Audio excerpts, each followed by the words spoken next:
وہ خزائن جو ہزاروں سال سے مدفون تھے، اب میں دیتا ہوں اگر کوئی ملے امیدوار، کوئی ملے امیدوار۔ اعوذ باللہ من الشیطان الرجیم، بسم اللہ الرحمن الرحیم۔ درس ملفوظات سیدنا حضرت اقدس مسیح موعود علیہ الصلاۃ والسلام۔ مولوی نذیر حسین دہلوی کا ذکر۔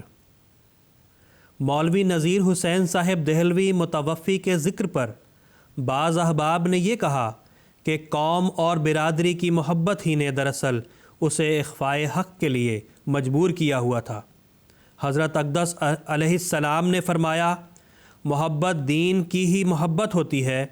صحابہ کرام رضی اللہ عنہم کی بھی برادری، قوم اور رشتہ داریاں تھیں، مگر صحابہ کو جب معلوم ہوا کہ یہ لوگ دین کے دشمن ہیں تو اپنے ہاتھوں سے ان کو ہلاک کیا۔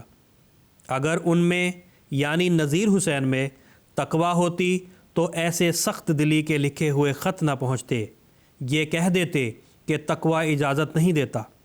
یہ تمام امور کس قدر تقویٰ کے برخلاف ہیں کہ قرآن شریف بین دلائل سے وفا ثابت کرتا ہے، جیسے فلما توفیتنی اور قد خلت من قبلہ الرسل۔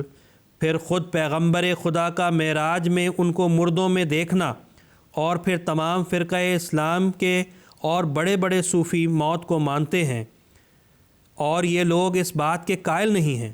سب سے پہلا اتفاق اسی امر پر ہوا کہ کل انبیاء فوت ہو چکے ہیں، صرف قوم اور برادری کو مد نظر رکھ کر نذیر حسین نے انکار کیا۔ سنا تھا کہ نذیر حسین کہتا تھا کہ مجھے ایک ایسی بات یاد ہے کہ اگر بتلاؤں تو ہزاروں آدمی مرزا صاحب کے مرید ہو جاویں۔ وہ تو ہزاروں داخل کرتا رہا، یہاں لاکھوں ہو گئے۔ حجرہ نشین لوگوں کو نہ تو آسمانی منطق نصیب ہوتی ہے اور نہ زمینی۔ مولوی اسماعیل شہید صاحب آئے تو سنگھڑ بھی گئے اور شیخ سلیمان سے ملے۔ شاید جہاد کے لیے کہا تو انہوں نے جواب دیا کہ فقیر نے اپنے ہاتھ سے ایک چڑی بھی نہیں ماری، تلوار کیسے اٹھاوے گا؟ انہوں نے کہا کہ رسول اللہ نے 363 اونٹ اپنے ہاتھ سے ذبح کیے تھے۔ پھر فرمایا کہ اب تو میں یقین کرتا ہوں کہ وہ نذیر حسین ہماری جماعت میں داخل ہوا۔ کئی مرتبہ میں نے دیکھا ہے کہ ایک آدمی زندگی میں تو قائل نہ ہوا، مگر جب فوت ہو گیا تو ہماری جماعت میں داخل ہوا۔ محمد حسین بٹالوی کا عقیدہ۔ محمد حسین بٹالوی کے ذکر پر فرمایا کہ اس عمارت کے دو کونے ہیں، ایک مہدی اور ایک مسیح۔ مہدی کی نسبت وہ کہہ چکا تھا کہ کوئی حدیث بھی جرح سے خالی نہیں ہے، جب ایک کونا گر گیا تو دوسرا کس کام کا؟ اس لیے ہمارا انکار کر دیا۔ یہ مسئلہ ایک مرکب شے ہے، جیسے ایک پیالہ اگر اس کا ایک ٹکڑا ٹوٹ جاوے تو باقی کس کام کا؟ اور ایک پہلو سے محمد حسین ہمارے مفید مطلب ہوا کہ مہدی کی تردید کر چکا۔ بوقت ظہر مقدمہ بازی اچھی نہیں ہوتی۔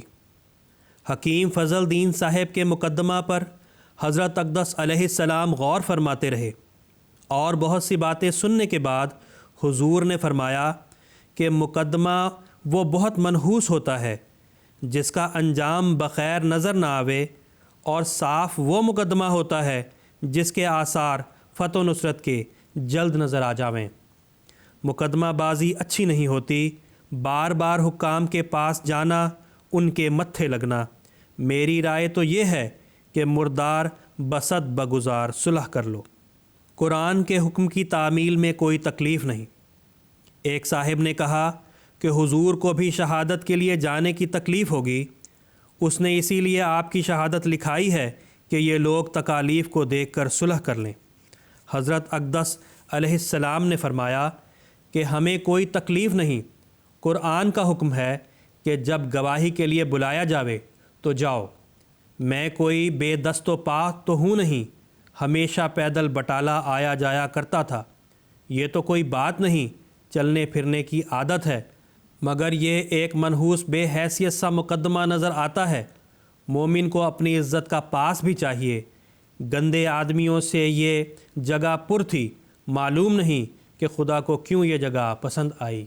اللہم صلی علی محمد وعلی آل محمد وبارک وسلم انک حمید مجید۔